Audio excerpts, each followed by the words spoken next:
from a spiritual perspective, we see unexpected grace, the invited people, those who will be in eternity with God, include many that we'd never imagine might be invited. In our parable, it's the poor, the maimed, the blind, and the lame. The Pharisees would not have been able to get their head around that those would be people that would be at the banquet. They would think they would because they would have earned it because of their self-righteousness. No, but we see, as we look at this parable, we see that no, it's the people that are spiritually poor, maimed, blind, lame, not physically, but spiritually, that are going to be invited, even though, spiritually speaking, they bring nothing to the table. And that's why I'm talking here about unexpected grace we see in this parable. And we see it in lots of places throughout Scripture. In the Old Testament, there's the great story in 2 Samuel 4 about Mephibosheth. And I had to pronounce that carefully because that is a difficult name. Mephibosheth, he is the son of Jonathan.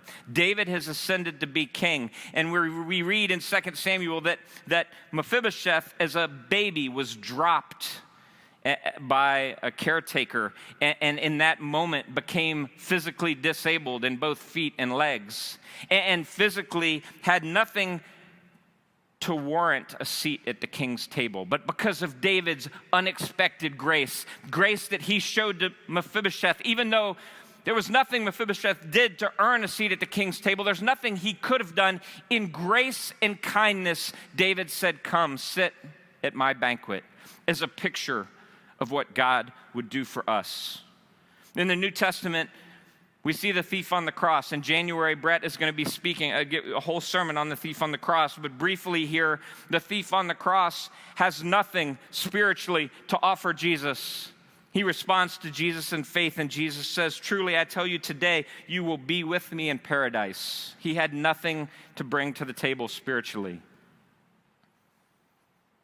One of my favorite stories is in John chapter 4. It's a true story, not a parable, of the woman at the well. For those of you that don't remember that story, Jesus found his way to a well in Samaria, a place where Jews were typically not welcome.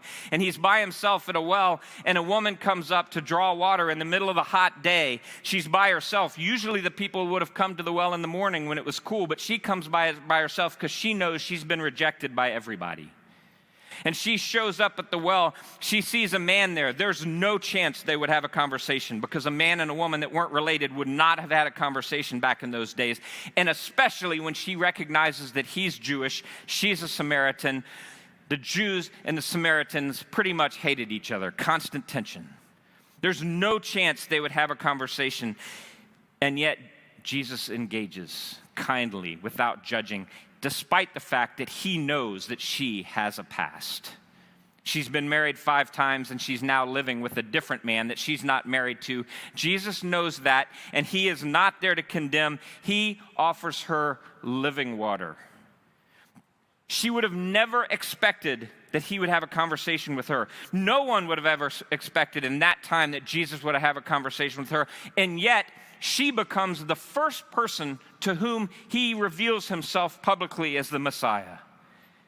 The Eastern Orthodox Church tradition tells us her name was Photina, and she becomes an evangelist that tells everybody about this man that knew everything she'd ever done.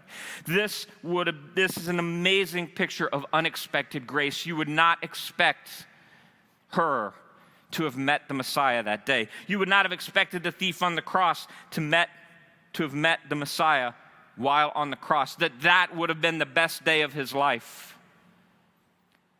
And we read these stories, we read our parable, and when we think about it,